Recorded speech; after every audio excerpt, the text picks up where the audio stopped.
ఈ రోజు ఈ వీడియోలో కానిస్టేబుల్ కనకం అనే సిరీస్ గురించి మాట్లాడుకుందాం. వర్షా బొల్లమ్మ లీడ్ గా ప్రశాంత్ కుమార్ డైరెక్షన్ లో వచ్చిన మిస్టరీ థ్రిల్లర్ ఇది.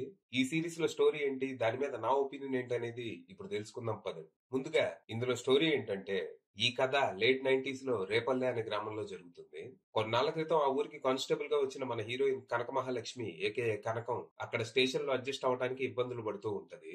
తను కేవలం అమ్మాయి అనే రీజన్ తో తన తోటి ఆఫీసర్లంతా తనని చులకనగా చూస్తూ తనకి కనీస మర్యాద కూడా ఇవ్వరు. స్వతహాగా తను కొంచెం భయస్థురాలు అవటంతో ఇవన్నీ మౌనంగా భరిస్తూ ఉంటది. ఇక రీసెంట్ గా ఆ ఊళ్ళో వరుసగా అమ్మాయిలు కనపడకుండా పోతూ ఉంటారు. వీళ్ళంతా ఆ ఊరికి ఆనుకొని ఉన్న అడవిగుట్ట అనే ప్రాంతంలో మిస్ అవుతూ ఉంటారు. అయితే ఈ ప్రాంతంలోకి వెళ్లిన వాళ్ళెవరూ ఇంకా మళ్లీ తిరిగి రారు అని ఊళ్ళో బలమైన నమ్మకం ఉండటంతో పోలీసులు కూడా అక్కడికి వెళ్లి ఇన్వెస్టిగేట్ చేయడానికి భయపడుతూ ఉంటారు. అయితే ఓ రోజు మన కనకం బెస్ట్ ఫ్రెండ్ అయిన చంద్రిక కూడా ఈ మిస్సింగ్ అమ్మాయిల జాబితాలో చేరుతుంది. దాంతో మన కనకం తన భయాన్ని పక్కన పెట్టి పై అధికారులకు తెలియకుండా తనే సొంతంగా ఇన్వెస్టిగేషన్ మొదలు పెడుతుంది. మరి తర్వాత ఏం జరిగింది, కనకం ఇన్వెస్టిగేషన్ లో ఏం బయటపడింది, అసలు ఈ అడవిగుట్ట ప్రాంతం ఏంటి, అక్కడ అమ్మాయిలు ఎందుకు మిస్ అవుతున్నారు, దీని వెనక ఎవరున్నారు, ఇది మనుషుల పనే లేకపోతే ఏదైనా సూపర్ న్యాచురల్ ఫోర్సా, చివరికి ఈ మిస్సింగ్ కేసులని మన కనకం ఎలా సాల్వ్ చేసింది, ఈ ప్రాసెస్ లో తను ఫేస్ చేసిన ఛాలెంజెస్ ఏంటి అనేది మీరు సిరీస్ చూసి తెలుసుకోవాలి. ఇక ఈ సిరీస్ నాకు అంతగా నచ్చలేదు.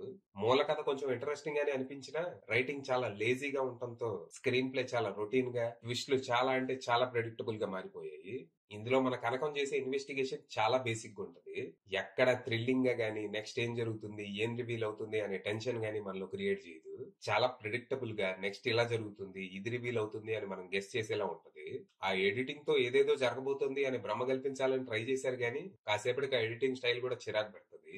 ఈ సిరీస్ లో ఇంకో ఫ్రస్ట్రేటింగ్ అంశం ఏంటంటే, ఇందులో ఆల్మోస్ట్ ప్రతి క్యారెక్టర్ సమయం సందర్భం లేకుండా మన హీరోయిన్ ని తక్కువ చేసి మాట్లాడటమో తిట్టడమో చేస్తూనే ఉంటారు. అంటే ఈ సిరీస్ జస్ట్ అమ్మాయిల మిస్సింగ్ గురించే కాదు, ఇది ఒక అండర్ డాగ్ స్టోరీ కూడా. అంటే లాస్ట్ లో తను ఎవ్వరు సాల్వ్ చేయలేని కేసుని సాల్వ్ చేశాక తన్ని తిట్టిన వాళ్ళంతా సారీ నీలో ఇంత టాలెంట్ ఉందని మాకు తెలియదు అని రియలైజ్ అయితే ఆడియన్స్ చప్పట్లు కొడతారని ఎక్స్పెక్ట్ చేసినట్టున్నారు. మనం అలా చేయాలంటే ముందు తనలో విషయం ఉందనే విషయం మనకి తెలిసేలా చేయాలి. ముందు తన తెలివివాడి ఏదో చిన్న కేసు సాల్వ్ చేయటం అన్న చూపించాలి. కానీ ఇక్కడ అలాంటి సీన్లు ఏమీ రాసుకోలేదు. జస్ట్ తను ఒక భయస్తురాలు, ఏదో గవర్నమెంట్ కోటాలో కానిస్టేబుల్ జాబ్ వచ్చింది, కనీసం స్టేషన్ కి టైం కూడా రాదన్నట్టు పరిచయం చేస్తారు తనని. దర్శకుడు జెండర్ డిస్క్రిమినేషన్ తో పాటు మన హీరోయిన్ కేపబుల్ పర్సనే తన టాలెంట్ ని తొక్కేస్తున్నారని చూపించే ప్రయత్నం ఏమైనా చేసుంటే సిరీస్ వేరుగుండేది. కేవలం అందరూ తనని తిడుతున్నారని మనం ఆ క్యారెక్టర్ కి రూట్ చేయాలంటే స్టేషన్ కి టైం రాకపోతే తిట్టరా అంటే అఫ్ కోర్స్ కొంచెం ఎక్స్ట్రీమ్ గానే తిడతారు. ఇది ఆడియన్స్ ని గ్యాస్ లైటింగ్ చేయటం అంతే. ఇక పర్ఫార్మెన్స్ విషయానికి వస్తే కనకంగా వర్షా Bollamma is really good. Mediocre writing ని తన పర్ఫార్మెన్స్ తో ఎలివేట్ చేసే ప్రయత్నం చేసింది. ఇక విలన్ గా చేసిన వాళ్ళ పర్ఫార్మెన్స్ కూడా బాగుండింది. కాకపోతే తన బ్యాక్ స్టోరీని ఇంకా డీప్ గా ఎక్స్ప్లోర్ చేస్తుంటే బాగుండేది. మోస్ట్లీ ఏదో తూతు మంత్రంగా చూపిస్తారు అంతే. నిజానికి ఇది చాలా ఇంట్రెస్టింగ్ పాయింట్. ఇక ఊరి ప్రెసిడెంట్ గా అవసరాల శ్రీనివాస్ చాలా మెనసింగ్ గా అనిపించారు. ఇక రాజీవ్ కనకాల గారు, రమణ భార్గవ్ లాంటి వాళ్ళు ఆకట్టుకున్నారు. ఇక టెక్నికల్ గా ఈ సిరీస్ డీసెంట్ గా ఉంది. Production design, cinematography and background score లాంటివి బాగుండగా విఎఫ్ఎక్స్ అండ్ సీజీఐ చాలా నాసిరకంగా ఉన్నాయి. స్క్రీన్ మీద నిజమైన కుక్కను పెట్టి కింద సీజీఐ అనేస్తే నమ్మేస్తాం మరి. ఇక editing could have been better. ఇక డైరెక్టర్ ప్రశాంత్ కుమార్ విషయానికి వస్తే తన పనితనం ఓకే, కానీ రైటర్ గా మాత్రం ఆయన ఇంకా చాలా మెరుగు అవ్వాల్సి ఉంది. ఫైనల్ గా చెప్పేది ఏంటంటే స్కిప్ ఇట్, అది విషయం.